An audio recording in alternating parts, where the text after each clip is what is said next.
Hamon ng grupo ng mga negosyante at manggagawa kay Pangulong Bongbong Marcos magkaroon ng konkreto at matapang na aksyon kontra katiwalian. Sa isang open letter, hinimok ng grupo ang administrasyon na manguna sa paglaban sa anilay pinakamalaking eskandalo ng korupsyon sa bansa. Ilang buwan na raw ang nakalilipas mula ng sitahin ni Pangulong Bongbong Marcos sa kanyang State of the Nation address sa mga korap, pero wala raw naging kasunod na kilos para maibalik daw ang tiwala ng publiko sa gobyerno.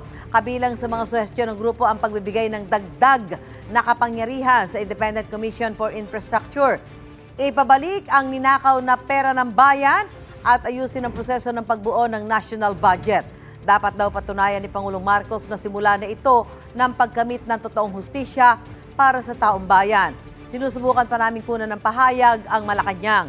Nauna na sinabi ng palasyo na hayaang umandar ang sistema at proseso para mapanagot ang mga may sala. Gusto mo bang mauna sa mga balita? Mag-subscribe na sa GMA Integrated News sa YouTube at tumutok sa unang balita.